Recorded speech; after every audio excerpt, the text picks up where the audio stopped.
another episode of In Your Business. Today, we're going to meet with an entrepreneur that's really enjoying what it is that he's doing. And I'm going to get to know a little bit more about it myself because I just met this young man just a couple days ago. And it was by accident because a couple of the students here at the university said, "Hey, Tim, we'd like to recommend Jake to be on your show." So I said, I don't know who Jake is. So they told me, and I went out and visited Retro Jake. And Jake was just the type of individual I enjoy getting to know, and I want to let the community get to know him as well. So I invite him to come on the show. So today and In Your Business, we're going to get to know Retro Jake, and Jake is joining us to talk about the company. How you doing? Doing well, Jake. How about yourself? Oh, I'm just peachy. Just Great. peachy. Well, you know, Jake, now that we do so much through Zoom, it's interesting because our backgrounds change. So I'm in my office at the university, and looks like you're in your mobile unit. I'm in my car where I'm at 90% of the time nowadays, so it's pretty fitting. That's going to say that's your office right there. So that's perfect. Absolutely And where I live. I'll tell you, we'll try to put some pictures up too as we go. But Cool. Your mobile office is definitely a part of you because you've. It's definitely. I'm. If I'm not here, if I'm not in Richmond, I'm anywhere in a 50-mile radius. It's an adventure every single day. So wake up and new adventure. Well, that's awesome. Well, Jake, thanks again for coming on the show. But what I'd like to do is get to know you a bit before we start talking about your business. So did you grow up in the Richmond area, or where did you grow up? I grew up in Cambridge City, Indiana, which is about 25 minutes away from Richmond, at least my store, that is. I went to Lincoln High School and just Western Wayne Elementary pretty much my whole life. Okay. So you grew up there in Cambridge City and went to high school in Cambridge City. And then let's talk about you as a child. When you were growing up, a lot of times people want to be a fire person, or maybe they want to be a police officer, or who knows, maybe they want to be a teacher or a doctor or a nurse, whatever it might be. As you were growing up, what were you thinking? What would you want to be? Man, I was dead set on being a professional wrestler. That is what I was dead set on. Every Monday, Thursday, anytime wrestling was on, I was there, watched it all. I did the moves. I was dead set on being a professional wrestler. Okay. So did you wrestle in high school? I did. Sadly, I didn't have good enough grades to keep wrestling. I didn't take school very seriously whenever I was a kid, which everybody definitely needs to.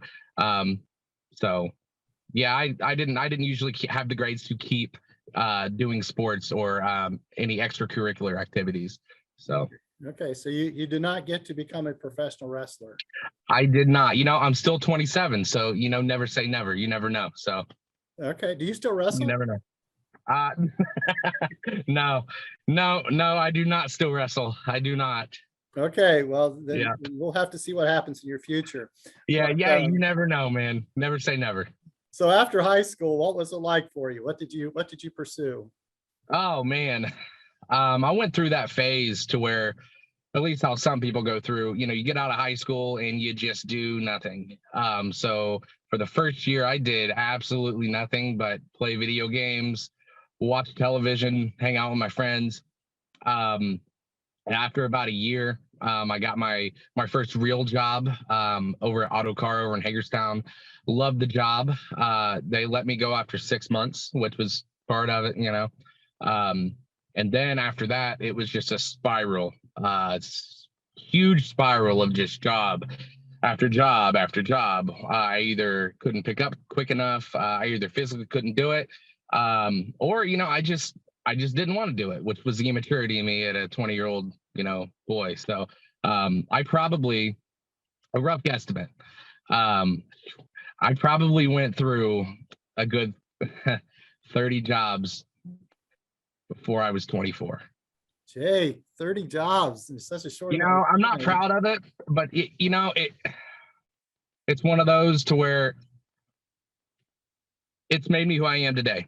Okay. Every single job I've left, every single job that I've got fired from, or I take something from that, whether it's management, attitude, how to handle situations. I piece all that together. And, I feel like that's made me part of the person I am today. So, I feel like it's, most of the time it isn't like this, but to me, it's almost like a blessing in disguise. Sure. No, it's a part of the experience of who you are, Exactly. And our experiences are what makes us who we are. So I think that becomes very interesting. And so, It's a lot to talk about, though. Absolutely. Absolutely. So you were working, I'm thinking, a lot of factory jobs during that time. Oh yeah. A lot of them. Yes. Okay, so you went from that, and then is that how you got the idea to start the business?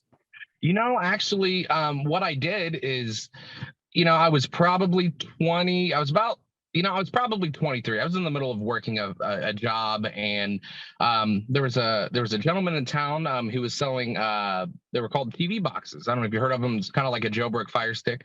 I used to help him sell them, and eventually I ventured off to my own.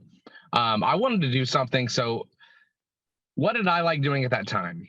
I liked more at that time. I liked doing not a lot. I liked watching TV and doing all that. So I was like, well, how can this make me money? So the Route 40 vendor mall, when it was still in business and still there, I hooked up a TV on the wall, plugged in one of the boxes, and watched movies all day. And what that did is whenever I was watching a certain movie that nobody could find, somebody go, how are you watching that? And I go, hey, actually, this is the Stream King or Mega TV box, and let me show you how it works. And it was sold immediately. I did very, very well with that. So that's essentially kind of how I started my entrepreneurship. So basically just enjoying it, and then people wanted to know how, and you showed them. Exactly. Just doing what at the time, sadly I just liked watching movies, and doing what I like to do. And I was like, you know what? Set up a couch, sit there all day, have a mini fridge, and how can I have this make me money? And it was very beneficial to my family. Okay. So what happened next? From there, tell us what you went into. Well, the stresses of Stream King TV, well, that's what I created after I left Mega TV Box. Really made me just not want to do it anymore. So I stopped doing it, and I went back to a regular job selling cell phones at Cricket, and it was a total change in financial. I was doing less work, making more money. Now I'm doing more work to make less money, and that at that age, that definitely hit me a little hard. I left there, make that 31, and I left there, and I ended up trying to do my own thing. And at the time, this is one of the goofiest things I've ever done. But at the time, it made me, enough money.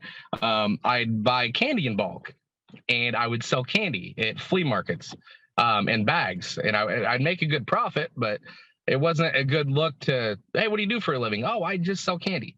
It wasn't a good look. So as a reseller of candy, yes, if you were the manufacturer of the candy, oh yeah, that'd be awesome. Yeah, at that point it's just kind of weird, it's just kind of, oh, okay, that's odd, but all right. All right, Jake, you're taking us on a road here, because it's a roller coaster here. So you got out of the television business, if you will, and went into working with the phones, and then went into the candy business. Mm-hmm. What happened next? So basically, the Route 40 vendor mall was getting ready to go out of business, and I came over here to the Richmond Bargain Center, and I went there. And whenever I went there, there was a man by the name of Kevin. He had a video game store, pop figures, comics. He had a little bit of everything. And the booth that they told me I could take, he was moving out of, and we had a good conversation with him. And by the end of it, he's like, hey man, he's like, well, why don't you just buy it? And I was like, man, I sell candy for a living. You think I could buy this? You know what I mean? Like, I don't have the funds to do this. And he was like, oh, okay, well, that's fine. I gave him my number. We hit it off. So I gave him my number. And later that night, he calls me. He said, hey man, he said, I had that conversation with you. He said, and I really don't want to move the rest of it out. Plus, I like you. He said, how about this? He said, give me $100 down. He said, and then just pay it off. He said, over the next couple months with your sales. And I was like, okay. So I got off the phone. Now the owner of what is now Retro Jake's video game buy sell trade. So that's how you started Retro Drake. How I started was not even close to, it was another thing of like, well, let's just see how long this will last. Let's just see what this will do. But very, very quickly, I realized the love for it, and I realized how many people loved me doing it. And honestly, it was something for the first time I felt I was truly really good at. And it just took off. Well, you found your mark. Yeah, absolutely. And Exactly. that's what you have to do is you have to find your spot. And a lot of people have to Exactly. go through that. Yeah. Now, so tell me, as that happened and progressed, how long has it been? When did you actually purchase the business? I purchased it October 2nd of 2017. Okay. So you were there for a couple of years prior to COVID. hmm Okay. Yep. And so you've been there now, was that 5, 6 years? It's coming up on 5. 5 years. Coming up on 5. So 5 years in the business, and you've grown the business. Is that correct? Absolutely, man. So when we started, our profits, it was okay. It hit a very low point about year 2, right before I moved to the spot I'm at now. I hit a very low point. I remember walking in one day, and our sales were horrible for the month and the month prior. And I remember walking in. I had a couple games in my hand, and I just remember just walking in, throwing the games up, and just saying, "I'm done." At that point, I was so deflated. I've done so much work to not even be able to pay my bills, and I was pretty much done. I remember closing up the shop that day and telling the bargain center that I'm done, and that'll be available for you. And after talk with my amazing wife and my great support group of friends, we decided to try it to the end of the year. And at the end of the year, it blew up. Mhm. Blew up. So let's introduce the business down a proper way. So it's Yeah. Retro Jakes. Yep. And you've been there for close to 5 years. And Absolutely. what do you do? So we sell used games, used controllers, anything video games from Nintendo and up. We got it, and we supply it.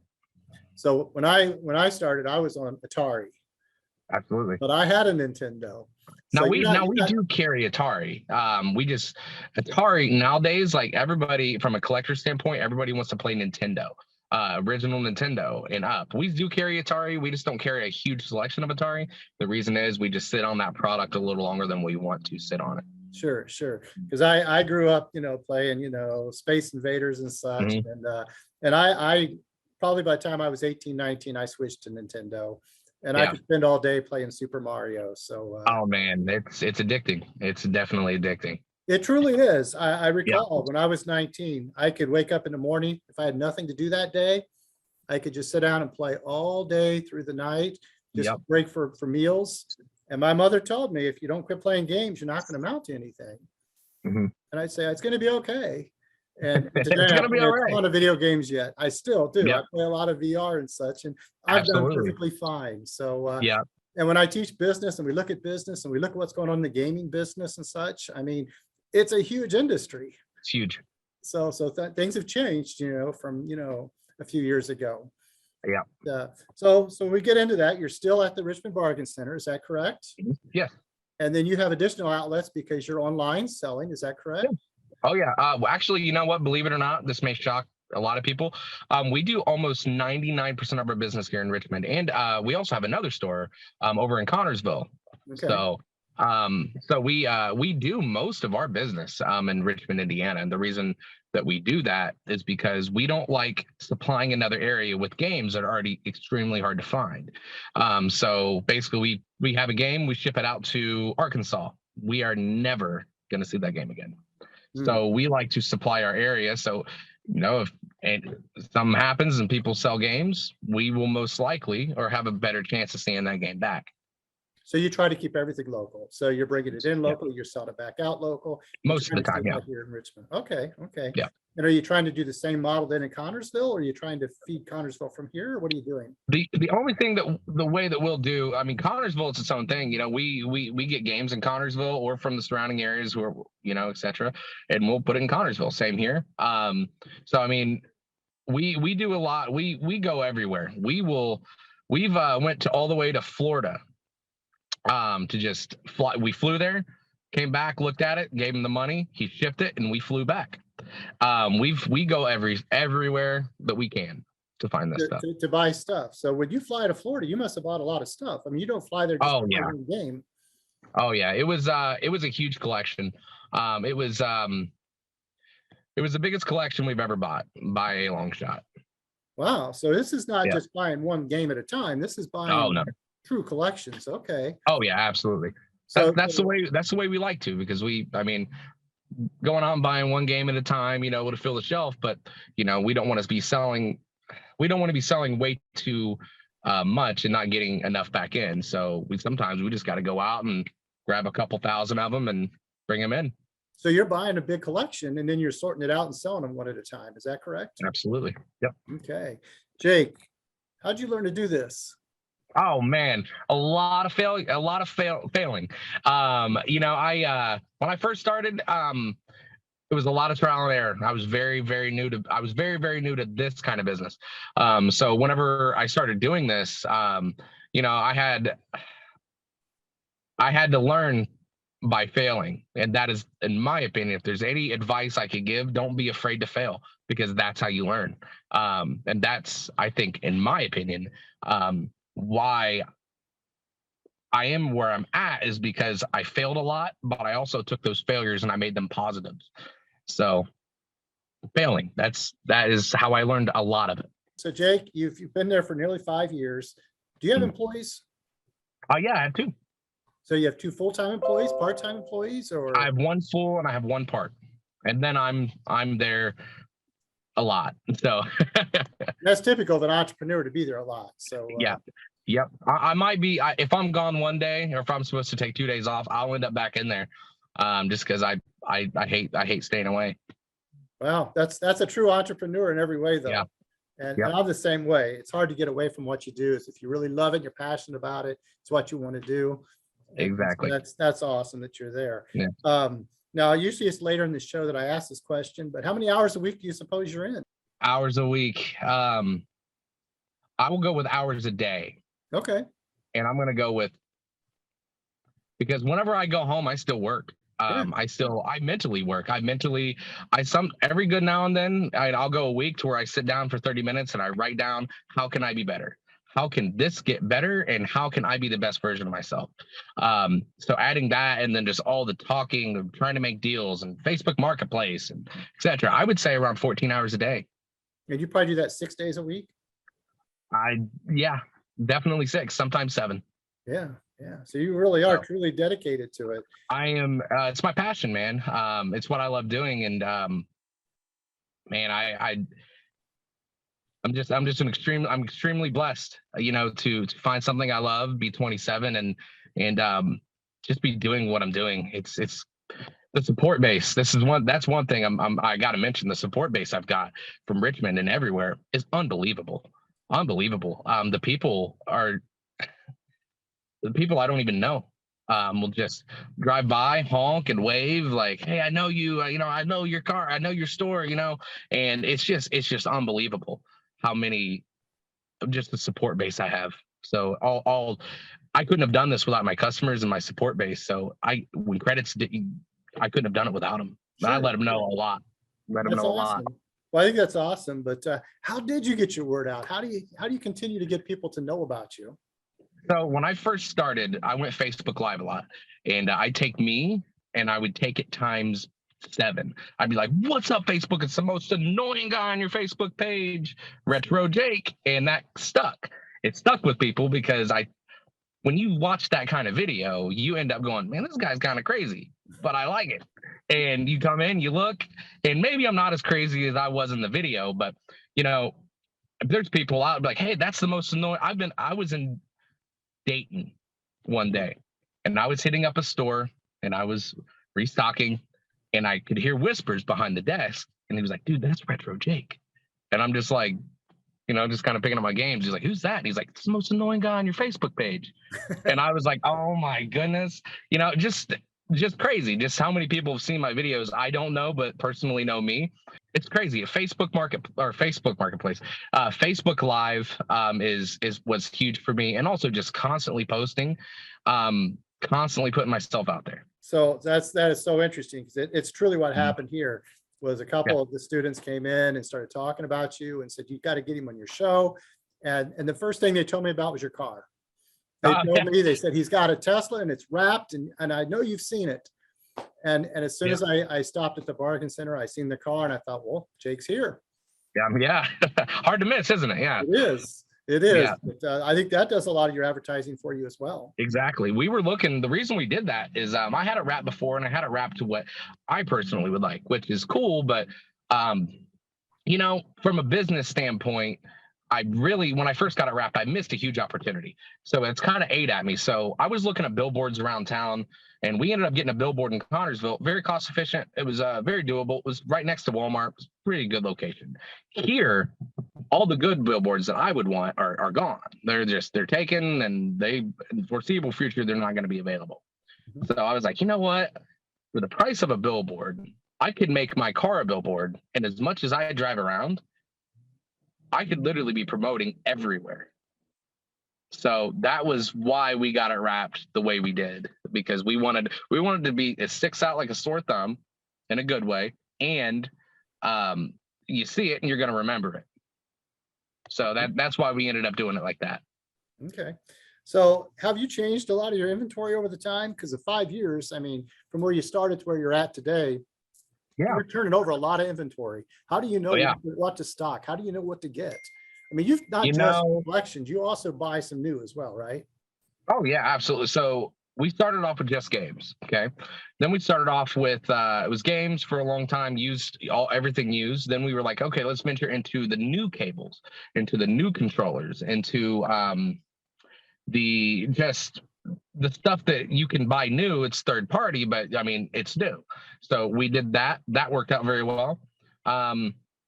Stay with that for a long time. Then we said, okay, well, let's kind of start mixing it up a little bit. Let's go ahead and do like anime collector sets. Anime is huge. Anime has a huge following here, really everywhere. And in my opinion, nobody was hitting it. And I was like, oh, well, there we go.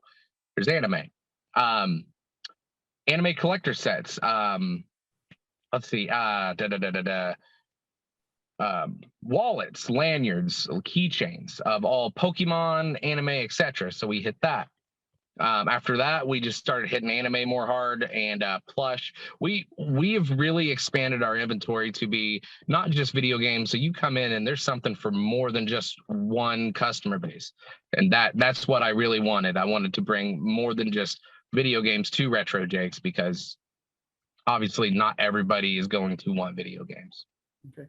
Now, Jake, typically what keeps me current is the students. You know, they tell me what cell phone to get. They share with me what I should be doing, okay? And it helps a lot. I have no clue what anime is. And okay. Instead of asking them, I'm going to ask you, what's anime? Essentially, it's Japanese cartoons. So they make something called Funimation, which is it's like Netflix, but it's full of just Japanese cartoons, which would be anime.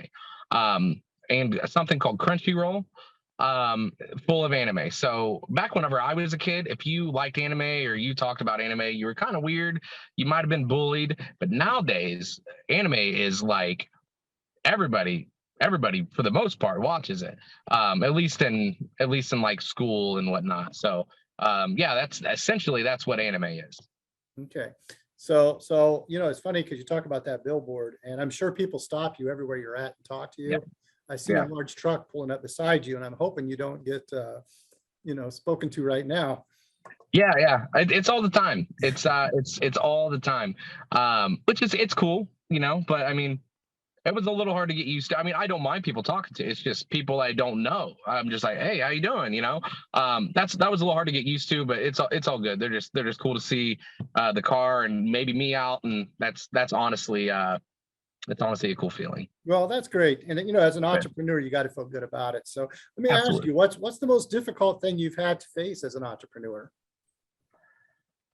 Oh man, what a list.